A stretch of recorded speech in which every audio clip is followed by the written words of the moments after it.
Imagine entrer dans une tombe scellée depuis 4000 ans. Ta lampe fend l'air vicié et révèle l'éclat d'un masque funéraire en or. Son visage divin cache un secret si grotesque que même les dieux détourneraient les yeux. Sous les bandelettes repose plus qu'un jeune roi momifié. La ruine fragile d'une lignée empoisonnée par des siècles d'inceste.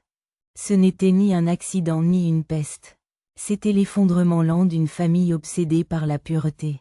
Condamnant ses propres enfants. Un pharaon enfant, adoré comme un dieu, vécu dans la douleur.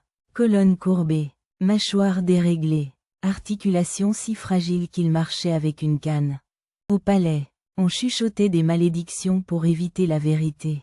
Ce n'était pas la colère divine, mais des choix humains. La génétique n'existait pas, mais, au fond de lui, il le sentait.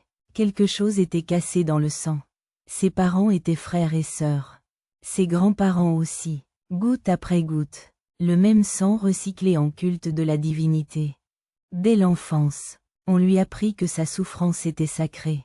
Le royaume était une prison dorée bâtie sur le mensonge d'un sang saint. Pendant 3000 ans, on s'unit entre frères, sœurs, cousins et nièces pour préserver une perfection céleste imaginaire. Tout commença avec un souverain persuadé que seule sa sœur méritait son trône et son lit. Le péché serait de diluer le divin. Approuvé par prêtres et cour. L'usage devint loi, la loi devint culture, la culture devint foi aveugle. Chaque génération s'enfonça. Un léger prognatisme devint mâchoire invalidante. Un pied beau ici, une mort-née là, balayé comme mystère des dieux. Médecins de cour et savants consignèrent corps tordus et morts précoces, sans jamais voir le motif répété. Au XIVe siècle avant Jésus-Christ, une dynastie porta l'obsession génétique à son paroxysme. Akhénaton naquit dans le faste et la douleur. Crâne allongé, hanches larges, poitrine gonflée, corps trahissant le mensonge du sang divin. Devenu roi, il fit l'impensable, représenter sa famille telle qu'elle était. Frêle, étrange, difforme, les fresques d'Amarna montrèrent des ventres distendus, des crânes allongés, des enfants inquiétants, non pas une révolution esthétique, mais une vérité épuisée. Néfertiti eut 6 filles et peut-être des fils. Beaucoup moururent, et les survivantes portaient les mêmes signes visibles. Et si la révolution d'Akhénaton, un dieu solaire unique, temples abandonnés, venait moins d'une vision que du désespoir génétique. Il bâtit une cité neuve, isolée, pour enterrer ses peines en or, mais la maladie suivit. Le pharaon mourut jeune, la révolution s'effondra, la ville se brisa, le nom s'effaça, mais le sang poursuivit sa route. Le sang d'Amarna survécut en un garçon brisé dès la naissance. Toutankhamon, dieu enfant aux pieds beaux et à la colonne courbe. À 19 ans, il mourut non de guerre ni de poison, mais d'une malaria qu'un corps sain aurait vaincue. Son système immunitaire était épuisé. Ce n'était pas la malédiction des dieux, mais celle du sang. Chaque souffle douloureux, chaque articulation effondrée, chaque grossesse perdue racontait la même histoire. Sa mort fut ensevelie sous des rituels et de l'or. Oublié jusqu'à l'ouverture de sa tombe par Howard Carter plus de 3000 ans plus tard. En 2010, l'analyse ADN confirma. Toutankhamon était l'enfant d'un frère et d'une sœur, victime biologique d'une obsession politique. On pourrait croire la leçon apprise. Non, des siècles après, le cycle recommença avec la conquête macédonienne. Après Alexandre, un général s'empara de l'Égypte et se proclama pharaon. Il adopta aussi sa plus sombre tradition.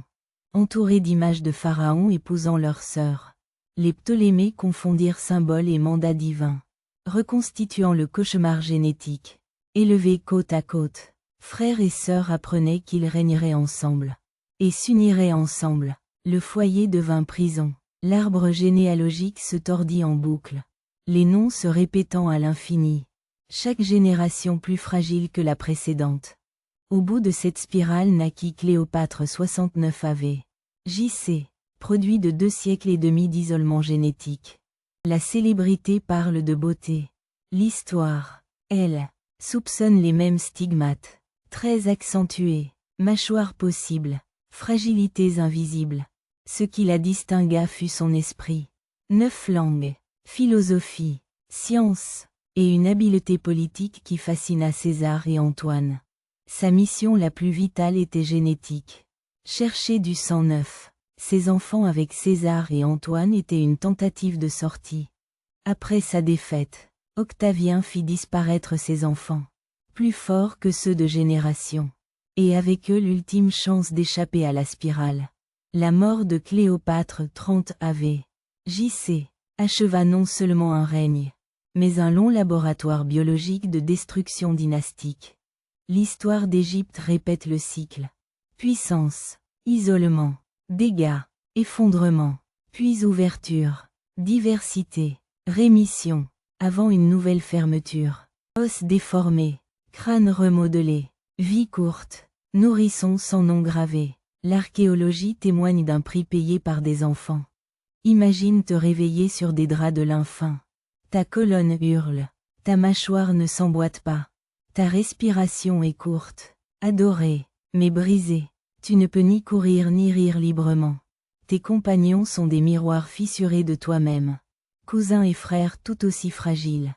Ton destin est écrit, épouser un proche et perpétuer une souffrance sacrée. Pour les princesses surtout, chaque grossesse est un pari entre difformité et mort. Beaucoup se taisent, d'autres disparaissent. La génétique moderne l'explique. La consanguinité double les copies de gènes récessifs. Un plan de désastre. Les portraits aux têtes étirées et aux corps ambigus n'étaient pas stylisation divine. C'était un réalisme déguisé en sacré. Les pires dégâts étaient internes. Immunité fragile, souffle court, cerveau et hormones perturbés, nerfs voués à la douleur. Prêtres et courtisans justifiaient, bénissaient, taisaient. La machine continuait. Génération après génération. À chaque ouverture vers l'extérieur, la santé revenait. À chaque repli, la douleur reprenait. La leçon semblait toujours apprise trop tard.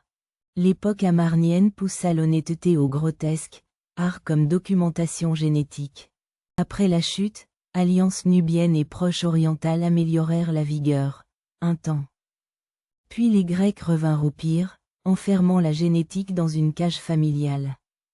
La fin n'est venue ni par sagesse ni par remords, mais quand la science obligea à voir l'inévitable coût de l'isolement. La diversité protège, l'uniformité expose. Ce que les pharaons prirent pour sainteté fut une recette d'effondrement.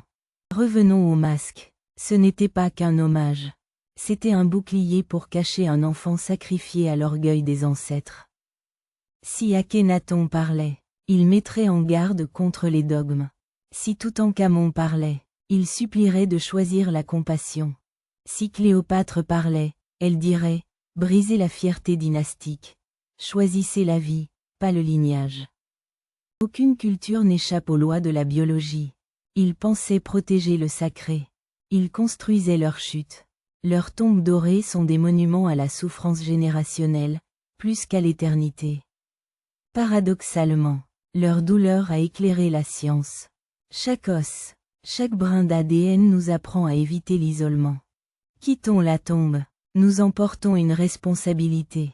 Ne répétons pas l'erreur. Choisissons la santé plutôt que l'idéologie. Souvenez-vous d'eux comme d'êtres humains. Pas de Dieu.